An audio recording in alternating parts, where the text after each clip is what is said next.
HipHopGamer, Logitech. Yo, what's up? It's the one and only HipHopGamer Hot 97 Logitech G. It's going down, baby. Now look, I'm gonna tell y'all a quick story. Fun fact, this is the second time we doing this interview. Yo, this is the second time we doing this interview because I made a tech error. But we gonna make it better, you know what I'm saying? Everything look great, sound great, we gonna make it better. So without further ado, I wanna introduce y'all to a legend in the making. Brooklyn stand up, Brooklyn College. She's doing her thing. One of the most amazing programmers that's gonna tell y'all today about this infamous app called Code Control. It's going down. So give it up for the one and only Mandisa. Alright, cool, let's go, son. Let's go. Alright. Let's go. Hold up.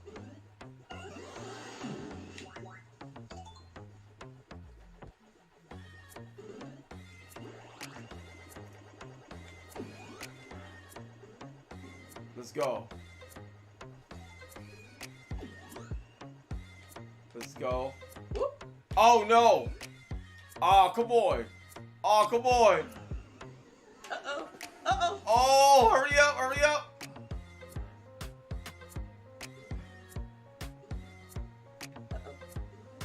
Let's go! Hurry up! Ah! Let's go! We out here, son. We out here. I'm about to kill the pink one. Let's go. Oh, man. Ah, there we go. Oh, let's go. You back? All right, yep. Cool. All right, cool, back. Wait, where am I? Oh, man. Oh, come on, man. Oh, they're just parked on it. That ain't right. Hurry up! Woo! Oh, no. All right, come on, let's go. Okay, there we go. Oh, no! Ah! It caught up to us too fast. Oh, wait. I got you. I'm gonna save you. Okay. All right, let's go. All right, hold up. Oh, shoot. Ah! Oh, come on, man. Look. Yo. Hello. What's going on, son? What's poppin', man? Like, so first of all, let's get right into it. First of all, you know, it's Black History Month and stuff like that. You know what I'm saying? It's Black History Month. So, you know, who's one of your like heroes or people that you've looked up to when it comes to the amazing things Black people has done and stuff like that? Just your opinion. Well, it's kind of interesting. When I started out, I wasn't interested in computers specifically. I wanted to be an astrophysicist. I wanted to go work for NASA. So like, I grew up learning about like, you know, my heroes were like Cat Johnson and then like Mae Jemison. Like, I didn't necessarily want to be an astronaut. I wanted to be ground control. And so like, all of those people who worked on the what became the computers of NASA, the core of ground control, of mission control, that's who I was looking at. And then, you know, closer to home, you have my mom. She had learned COBOL and Palm Pilot programming, and I had my great aunt who was a mainframe programmer at Citibank.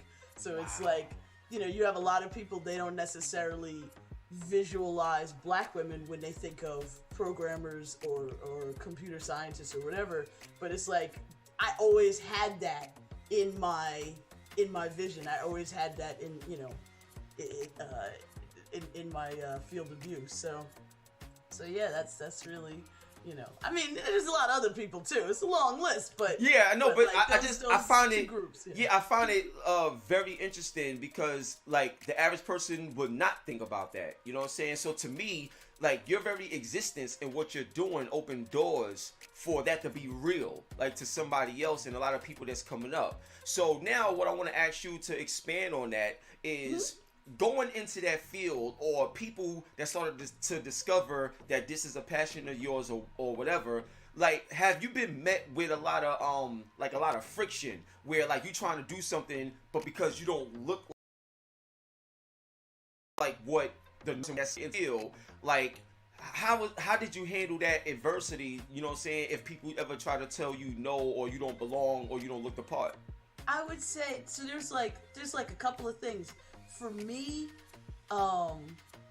It's just the way it's shaken out. Classes ended up being the bigger obstacle than race. So I was lucky enough. I was fortunate enough. There are a lot of teachers in my family, so we were able to like navigate. I went to Bronx Science. My mom had gone to Bronx Science, so she knew they don't really take legacies. That's not a thing. But she knew, she knew about the test ahead of time. We actually had to fight when I was in middle school because the school I was going to, even though I was in like an advanced track, I guess somebody at the school had just decided kids from a brown school don't need to take the science test. And so I was like asking, when is the test coming up? Because, we knew generally when it was, but you couldn't just like show up. You had to essentially have your school give you the say so. And they were like, oh, well, we just assumed nobody from here would want to go. You probably just go to the district school. And it's a decent district school, but I want to sit for the dude. Get that for me. So my mom had to take a day off from work and come into the school and talk to some people to get me like approved to just sit to take the exam. And then you fast forward, I did end up getting in. I went to science. I went to MIT. I was still like on track. I wanted to be a physicist. And then I hit another wall, and that again wasn't a racial wall, it was a gender wall, where it turned out that I wanted to go into the physics department, and the understanding that I got from it was that the physics department was kind of hostile to people of the female persuasion. And I was like, it's hard enough to get through MIT. I don't need to be pushing against that wall the whole way. So, I spoke to you get a freshman advisor, and so I spoke to my freshman advisor, and I was like, can I just stay in this department? And it was the earth sciences department. And so I ended up getting, I like chemistry too. So I was like, all right, I'll do geochemistry. So now I know how to study rocks in their natural habitat. And, wow, that's crazy. And then I just studied like computers essentially in my free time. We had free access. I didn't actually own a computer my whole time as an undergrad because we couldn't cut it. When I came to college, my mom was homeless. We had just got kicked out of the projects, which is bad. It's like how little money do you have to get kicked out of the projects? Yo, that's crazy. But it turns out you have to have a job to stay in the projects. So I was really tight about that. I was like, should I come home? Do you need me to go to work or whatever? She said, no, your job is to do school. And, I had my little part-time jobs to, I didn't need to keep the lights on. I was in the dorm, but, to eat. Yeah. And, my grandpa sent me some money. My aunt sent me, blankets, Boston is cold. And I, made it through. And, I worked for good people. I had a bunch of different jobs. I was actually teaching. I was like a TA for like 5th graders in Dorchester, which is a historically black neighborhood up in the Boston metro area. And we were teaching science to the kids and stuff. So it's definitely not that racism doesn't exist. I had gone back for my 10-year reunion. Boston is a little bit crunchier than it used to be. It has its good times and its bad. But yeah, I would say just literally my track from where I started to here, the two things that have kind of hit me harder than anything else has been, there are people who don't think women can code.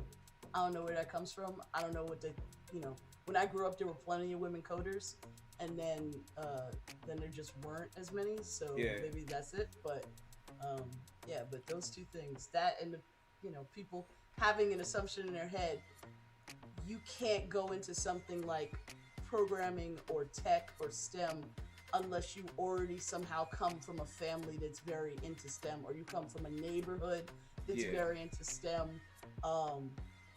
that assumption of, well, if you don't have a computer at home, then I guess you don't belong here. Wow. That's really more the resistance that I've actually tended to hit. And I actually am really glad now that there's so many tools and programs that help kids, even if you don't have a computer at home, to like get that exposure, to get that hands-on practice and everything. So now one thing I want to jump on, because with the rocks and everything that you learn, like all this other stuff, it brings me to code control, because now because of your extensive knowledge, you know what I'm saying, on the back end of so many other things, I can imagine what your game development mind is like. Like, you know what I'm saying, having all this experience. This joint is crazy. So like, let's jump into it right now. Yes, so sir. code control, like, what is this about, and can you share with the fans and just with the audience overall the purpose of code control and what you're trying to accomplish with this idea? So basically, the idea is it's an adventure game. It's a 3D adventure game, and the idea is that you're going around. Your little person is going around a city that looks not unlike Brooklyn, and with liberties. And instead of going around, we wanted a game where you're not like shooting or trying to beat the heck out of people. That the idea is that you're going around rescuing animals through the power of your coding. Wow. And one of the things that we saw with a lot of other educational games is that they're kind of keyed to a particular age group. So it might be for little kids, it might be for adults or whatever. So we wanted to make it dynamic, where like your teacher can put in problems that are actually related to what you're learning. Wow. And then the class can do those problems. So you can have an advanced class doing advanced problems, and a younger class or newer class doing new problems, and then everybody can kind of be working at the level that they need. And one of the main reasons we wanted to do this is because the stats are really bad. There's a lot of people who are interested in taking computer science or getting to learn programming, and something like 70% of them drop out only a few weeks into the first class. And it's not necessarily that they can't do the work. We see the exam grades. We know that they're on track for somebody just learning. But what happens is they look around the classroom, they struggle a little bit, and they assume that because there's not a lot of people in the classroom that look like them, maybe not a lot of people on TV who, like your TV vision of a coder, a hacker, doesn't necessarily look like them. They assume that they don't belong there. And so one of the things we were going for with our game, we wanted to make it like customizable. We got models that, you could do like different kinds of streetwear. You could, do different kinds of kicks. You could adjust your look. I was like, when I found a model where it was like you could have an afro, I was like, that's it. That's the one I want. Lit. All right, cool. So I was like, even just however the game is, whatever the game is, even just having a game where you can make your little person look like you, that already is a major step to saying I belong in this world. Yeah. So that was kind of where we were coming from. And then of course it's just, you want to make homework fun. I mean, everybody's trying to get through their day. Of course. You got to do your homework. So if we can make it a little bit fun, have a little bit of nice music and little running around characters and whatnot. Now, I think that's perfect, because the level of engagement changes. You know what I'm saying? So a lot of times with kids, actually of all ages, we all learn differently. You know what I'm saying? So you gotta know what's that thing that's gonna like get you. Like what's that hook? You know what I'm saying? Just like in a song, you may not like the lyrics, but that chorus when it come in, you know what I'm saying? You want it. You're good. So what's the hook? To make people want to utilize this. So now my question to you is, do you think this is something that will become the norm in like just the board of education across the board, and even in college, HBCUs and all this other stuff? Like, I think this form of learning could be like the Sims of education. Like, you know what I'm saying? I think this could be huge. What are your thoughts on that? And even have you been approached putting like curriculums together within the actual game so people can play it out and actually learn? Well, that's the thing. I mean, this is essentially like, this is like the bleeding edge of educational game research. The magic part of research is you ask a question and it's like nobody knows the answer, right? So I mean, that's what it is. So like part of what we were doing in the last year, you know, we got a little delayed because of the pandemic and everything, but part of what we were doing in the last year was just getting the game into a state where we could put it in front of students and say, you know, how does this play? You know, does this seem like something that you could use? Putting it in front of teachers and saying, does this seem like a useful tool? Because one of the problems with some of these games is that if it's too hard for the teacher to use as a tool, whether that's in the classroom or out of the classroom, then, you know, you lose some of the value of it. So one of the main things we're doing with it is we're trying to make it as intuitive as possible for both students and teachers, people who game a lot, people who are new to games. You got a lot of non-traditional students, people coming back to school, you know, maybe playing GTA is not the thing that they've been spending their last 10 years doing. So the plan is we'll see, you know, we're going to put it in front of students. We're going to come back to it a couple of times in the term, see if their skills are improving, see if their confidence is improving as we go along. You know, I mean, the numbers won't lie. If the kids who are using the game are still even just in the class by the end of the term, then I mean, then that like that's really our bar right now, because we have a lot of people who just straight up, they just take themselves out of the game, you know, so to speak. And yeah, from there, I mean, it's a free game. It's on the web. If it works, if it's good, then yeah, we go around, we present it at conferences, we try to get other schools involved. Like I said, since it's adjustable to whatever kind of class level you're dealing with, whatever kind of grade level, this is something that could be for middle schoolers, it could be for high schoolers. You know, there's no real hard limit on how it goes. So yeah. Oh, were you the chicken? Oh yeah. I think I'm the chicken. All right, let's go. And that's crazy because we gotta look out for the cheers. Like the cheers is like the ghost. Wow. I think it moves faster this time though. Oh, saved you. Let's go.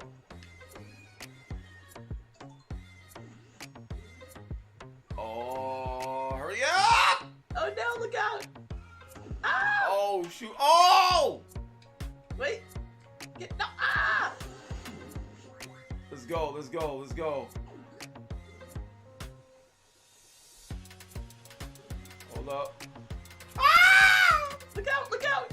Wait, I'm freezing him. I froze there him. you go. Let's go! Come on, chicken. Let's go! Hurry up! Oh, watch the pink! Watch the pink! Watch the pink! Whoop! Oh, let's go! I got the bomb, son! I got the bomb, son! Let's go. Get the cherry. Are we going up? We moving up. We moving up. Uh-oh. Look out. Oh, wow. Oh, shoot. Oh, they froze it. Yo, this is crazy right now. Office chairs are just bizarre. Yeah. Oh, shoot. Ah! Oh, come on. Oh, man. Wow, this is incredible. So now I want to dive a little deeper into the actual development process. Like how did you get to Code Control? Like, you know what I'm saying? So one, what did you build this on and stuff like that? And two, I know a lot of times it could be very intimidating for someone that want to even start to make something. Like, you know, it could be very intimidating and you start thinking about, well, what if it's horrible? I don't want to put myself out there, stuff like that. So what I want to ask you is, what did you build this on? And somebody that's as great as you when it comes to programming, what's some of the hurdles like that even you had to go through in order to, accomplish this? Well, where the idea came from, this is actually like, so this is my master's thesis project. I'm doing a master's in computer science right now. I've been in computers for like 20 odd years, but you know, sometimes you need that piece of paper. So, I got you. Right. I see where you about to go. Salute. My uncle used to always say that. But what happened was I'm essentially like the third generation of students working on this project, and so there was like an undergrad, and he had an idea, but he didn't necessarily have, he was graduating, so he built it a little bit, and then another batch of students came in, and they made it. It was actually a 2D game, and they showed it to students, and the students were like, "This seems fun, but it would be maybe nicer if it was a 3D game." And so then I came in with another student who actually sadly passed away, not from the pandemic, before the pandemic, but he put the project in a good enough shape that we were able to work together and sort of evolve it into what it is now. So that's kind of where the idea came from. Generally speaking, research, education, those are all team efforts. I have 2 professors that I work with at CUNY, and it has to really be a collaborative setup. As far as my challenges, this game was built using Unity, which is very it can be accessible once you at least get your bearings, and until you get your bearings, it can be intimidating. But I actually like to recommend that people check out like their Unity Learn site. They made it free for everybody. They put all their tutorials on there, all of their courses, basically the same in-depth courses that they give to like professional game companies. They put on there for free. All you got to put in is your time, and then Unity itself is also, it's a free editor. They also have like here, I'm more of a coder than a modeler, right? Okay. I kind of know my way around Blender a little bit, but I'm not a modeler by trade, and so all of the models, the buildings, the people and everything, the characters, they all came from asset packs that Unity has. They have, in addition to the engine, they have a separate store, and they have a mix of like free assets, a lot of free assets, some paid assets, but it's like a sliding scale. So you have free stuff, you have $2 things, you have $5 things, and you can get far with just like $20 in a dream, right? Yeah. So yeah, literally. I would say to anybody looking to get into it, like we just had last week, there was Global Game Jam. The IGDA has a lot of chapters in different places, and now of course where things have moved sort of virtually, it's a lot easier, even if you don't live somewhere where maybe you have support at your school or in your community. You could go online and you can look for a program, or look even just for a forum or a social group of people who can, again, help you with that collaborative process. Generally speaking, games don't get made by one person alone. Even, quote, solo developers, they wear a lot of hats. Yeah. And they have contractors and stuff to help them, or friends. All you really need is you have an idea, get together with a couple of friends, and even if none of you know anything, then that means all of you are learning. That's and I always say to people who are like, "Oh, I don't know if I want to put my stuff out there. What if people laugh?" And it's like, just by virtue of having finished a thing, you are already doing better than 98% of other people. Number of people who say, "I have an idea," and then nothing happens with it is huge.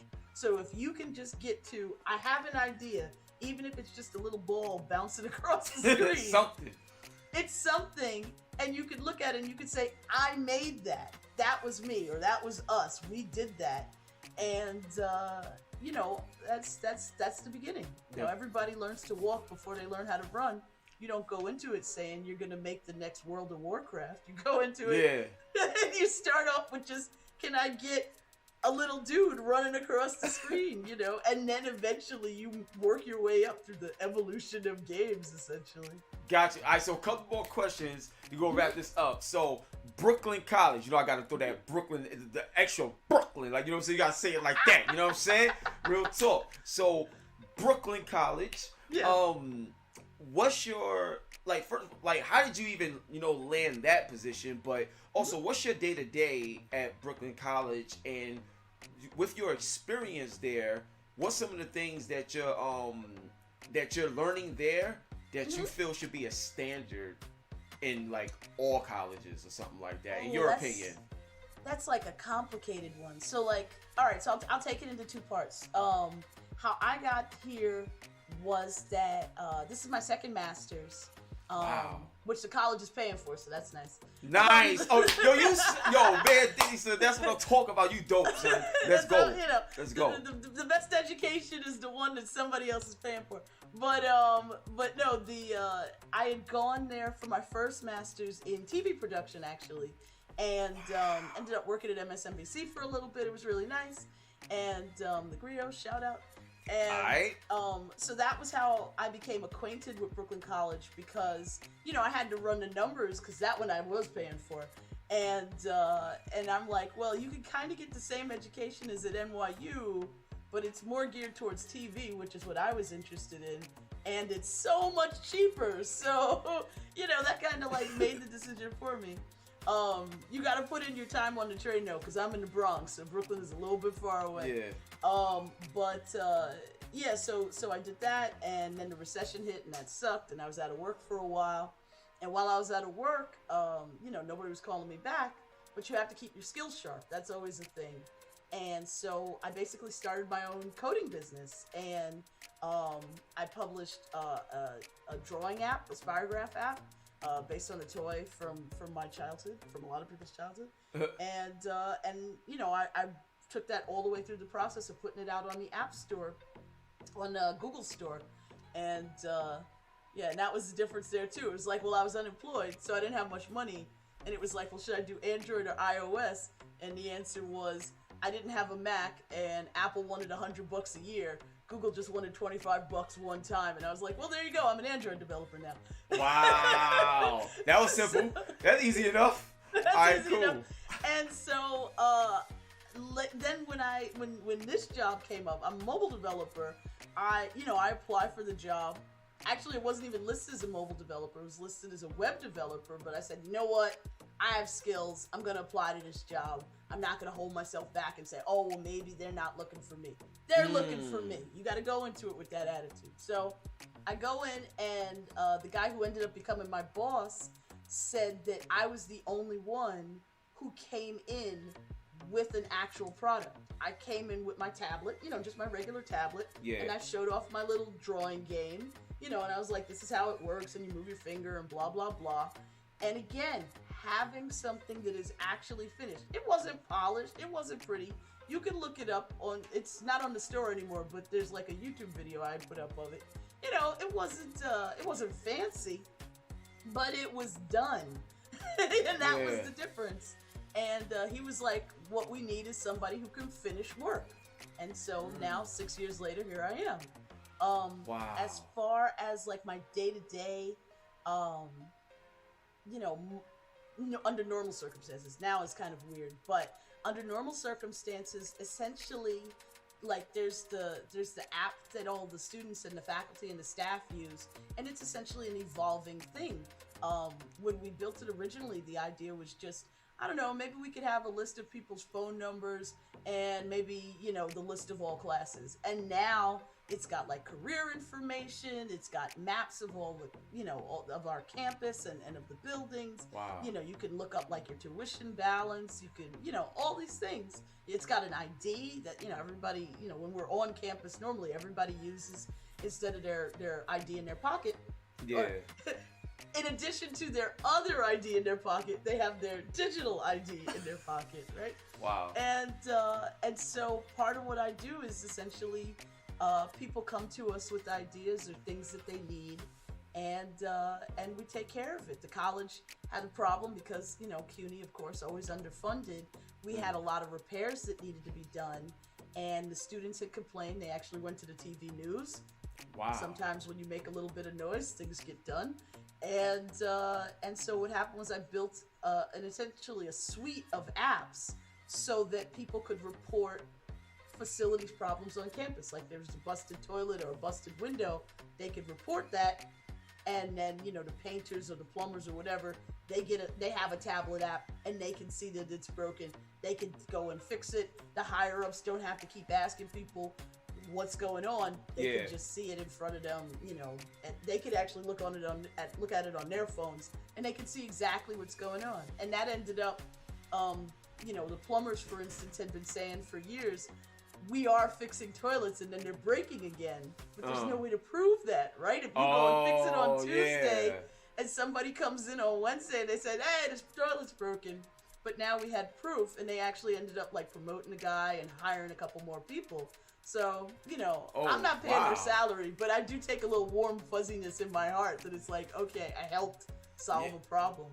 And it's actually really unique and nice about my job that generally in software, you work for Google, you work for Amazon or something like that. You might make software and then it just goes out into the universe and you never know or who, see who those people. But me, I can go to Starbucks, in normal times. I can go to Starbucks at lunch and on the line or outside just be, talking to people or overhear people talking about the software that I made.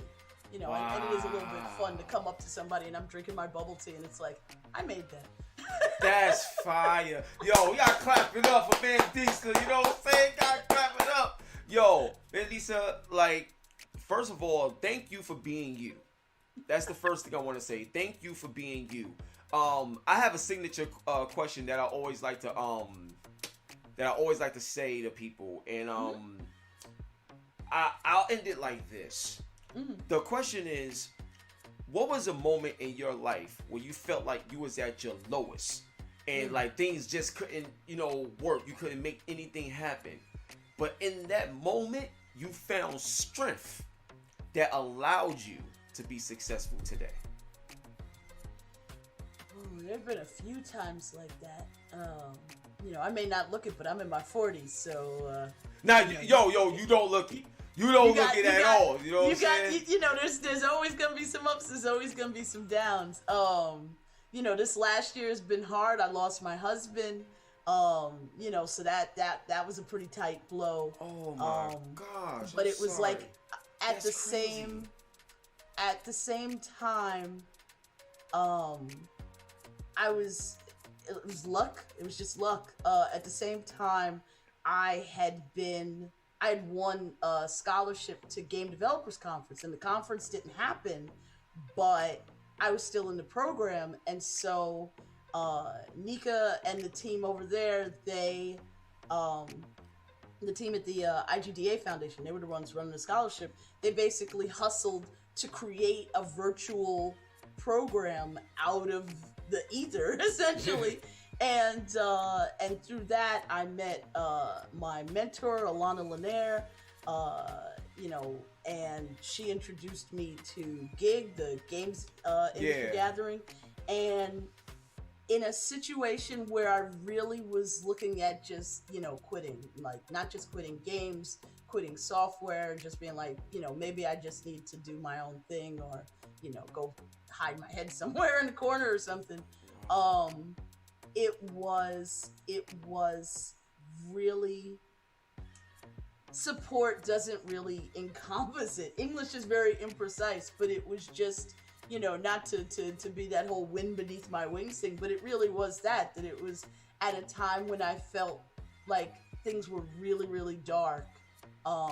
It was it was just very comforting to know that it's like, no, there are people out there and, who, even if they don't know you, they have your back. And then the added bonus on top of that was that through that, I was able to meet people whose articles I had read online, whose, GDC talks or whatever I had seen. I got to meet Osama Darius, who had done like a really great talk on Muslim representation.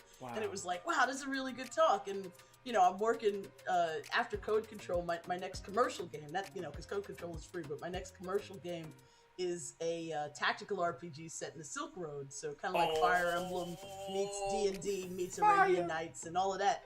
And so, he's one of those people that I was like, oh, he's really good. I'm taking notes on his talk. And then I meet the guy, and so it's just like, that kind of experience, it's like, even, he's not cutting me a check, you know what I mean? But it's still very supportive and reassuring. It's worth something to just have people reinforce and establish that what you're doing has impact. What you're doing is worth something. You are worth something. And so I would say that's actually been the thing. I mean, there's other stuff, people are like, maybe you should write your memoirs. I'm like, no. Yo. No, I lived it. I don't really need to live it twice. I'm good. But but yeah, you want to take like a recent example. This has been kind of rough. It's been rough. But, wow. But it's been a lot less rough than it could have been. Nah, absolutely. Yo, Mandisa, one love and God bless to you, your work, your power, and your passion.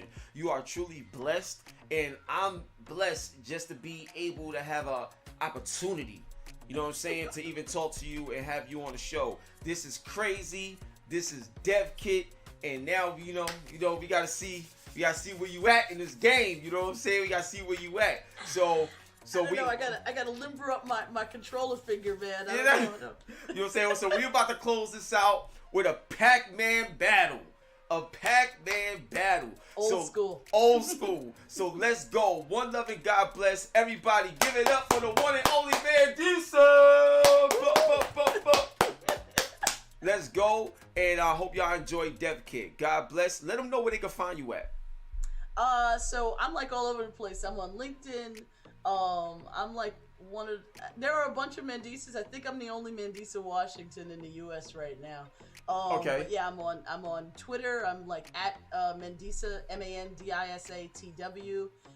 So people can hit me up. They can play the game. I have a link to it somewhere. I'll make sure that's there. I'll make sure that's there. And people can ask me questions. I used to be a teacher, so it's hard for me to not answer people's questions. Oh man. But yeah. This is amazing. Mandisa, yeah. I appreciate you, and I'm gonna catch you right now in this Pac-Man. Let's get it. I don't think you're gonna catch me, no. Oh, what are you talking? Oh, let's go. Let's go. You just made it sick. I agree. Let's go. All right, let's go. We're going to talk right now after I smoke you with this Pac-Man. Let's get it. All right, peace. Yo, this arcade one is fire. This is really cool. Yeah, I like this one. This is the best one right here. They got movie ticket. How you die already? Yo, they even got the Pac-Man, they got the Pac-Man game, but like the table version of it in there. This is fire. Let's go. Yo, we racking up mad points. I love this level. Like, literally, I really nice. love this level. Uh-oh. Let's see if I can get this guy before he's... All right, let's go. Oh. You got the bomb? Uh-oh. Oh, no. Oh. Oh, wait, got you. That's dope. That's like your respawn. Like. Oh, shoot. There we go. No, be careful. Oh. I was green. Yo, and and then I suddenly moved. Oh, shoot. You beating me, too.